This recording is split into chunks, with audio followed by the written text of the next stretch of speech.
The US and China are holding serious nuclear talks. Communist propaganda is coming to a country near you, and China purges 2 former defense ministers. That and more on this week's China News Headlines.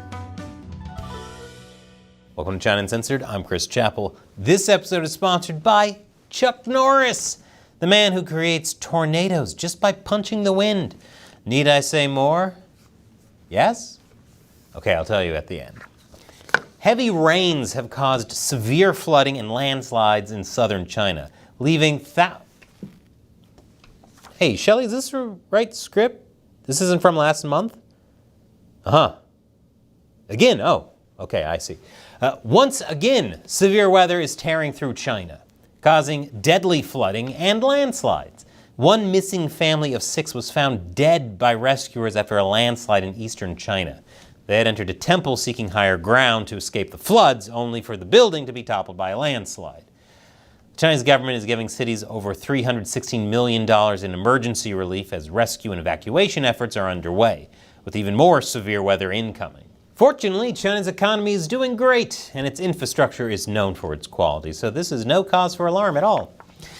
And speaking of China's amazing economy, China's foreign direct investment fell for the 12th straight month in a row. According to official data released by the Chinese Ministry of Commerce, China attracted a mere $56.81 billion in FDI from January to May, a 28.2% decrease compared to the same period last year.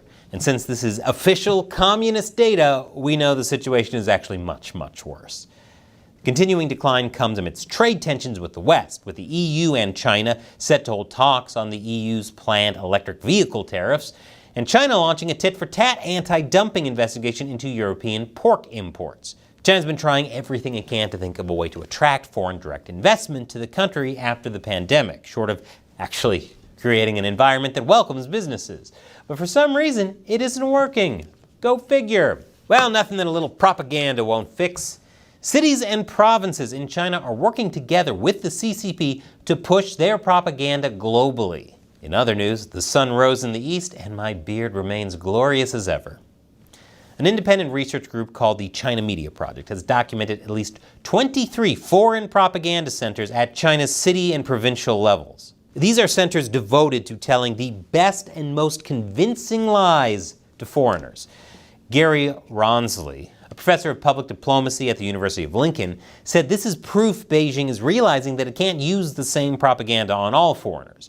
When we look at the activities of some of these centers, they are very much oriented towards the needs and interests of people in neighboring countries.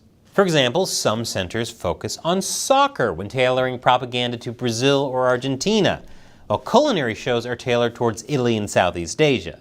What, is their Canadian propaganda going to focus on hockey pucks covered in maple syrup?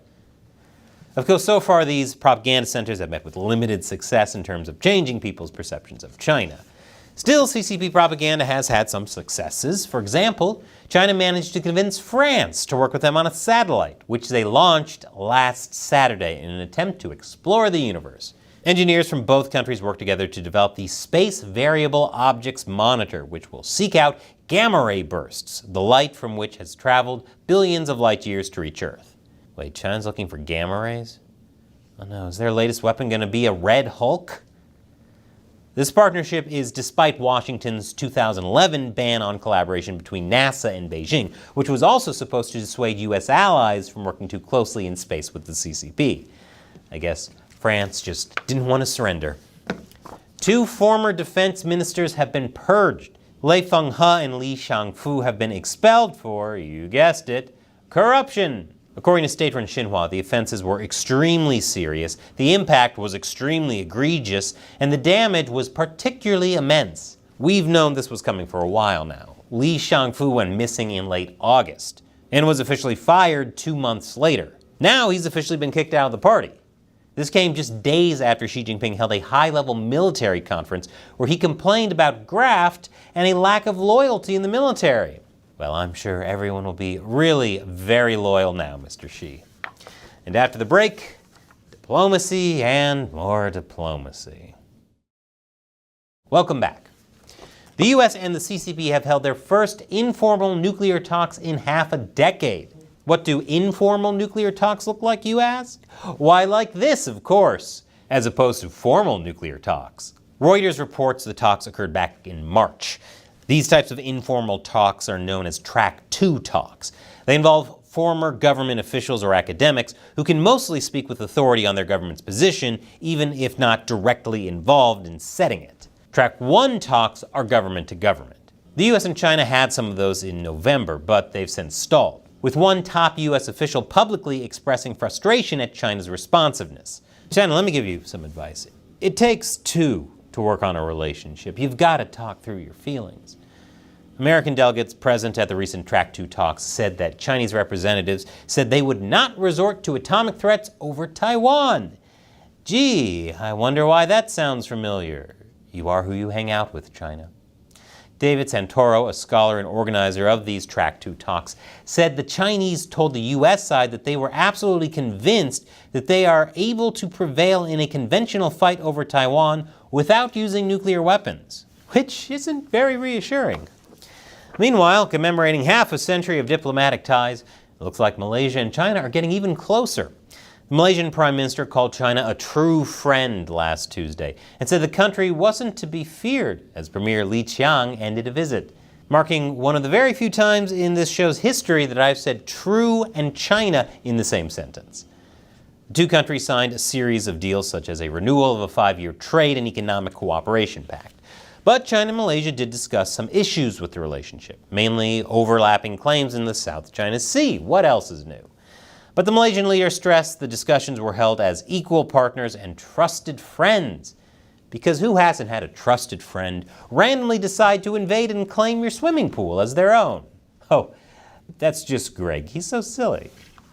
But that doesn't mean everything is rosy for Beijing in the region, especially with India and Bangladesh boosting their defense ties, which seems to be a way to counterbalance China. Last Saturday, India and Bangladesh signed agreements to expand cooperation in maritime security cooperation, ocean economy, and space and telecommunications sectors, as India presents itself as a regional power and counterweight to China. Gee, I wonder why they put so much emphasis on maritime security. How random. But Bangladesh also has close relations with the CCP. It's heavily dependent on Beijing for raw materials. Bangladesh has tried hard to balance these close relationships over the years, as well as its good relations with the US. International politics is a messy love triangle. And Taiwan's defense ministry reported that between June 20th and June 22nd, just 2 days, China sent 66 warplanes into Taiwan airspace. You can tell how seriously China takes trying to cut down its carbon emissions by the amount of jet fuel it burns, which would even make Taylor Swift go, "That's just downright irresponsible." According to the Taiwanese Ministry of Defense, some of the aircraft flew within 31 nautical miles of the island. These maneuvers and violations coincide with the CCP enacting death penalty laws for those it labels supporters of Taiwanese separatism, which is a totally reasonable and not at all unfathomably unhinged reaction to people calling a country a country. We did an episode on that, link below. But China has been doing this for a very long time, and it's only gotten worse since Taiwan's new president came into power, which means I'll probably be reporting on more such violations in the very near future. And hey, have you ever wondered what the legendary Chuck Norris is up to these days? Well, at age 84, he can still kick butt, even while standing with both feet on the ground. Chuck Norris can beat the sun in a staring contest. Chuck Norris can charge a cell phone just by rubbing it against his beard. Seriously, how is Chuck Norris still so awesome in his 80s? He did this by making one change: drinking morning kick. Just slam it into your glass, stir it around, boom, morning kick. Want something tasty and tangy? Morning kick. Want more energy throughout the day? Morning kick. To learn more, check out mymorningkick.com/uncensored. The link is below. And in my ongoing effort to talk about things too controversial for YouTube by hiding them in gaming content, click here to check out the latest episode of my new show, Deep Thoughts While Gaming. This one is about the new Elden Ring Shadow of the Erd Tree. Once again, I'm Chris Chappell. See you next time.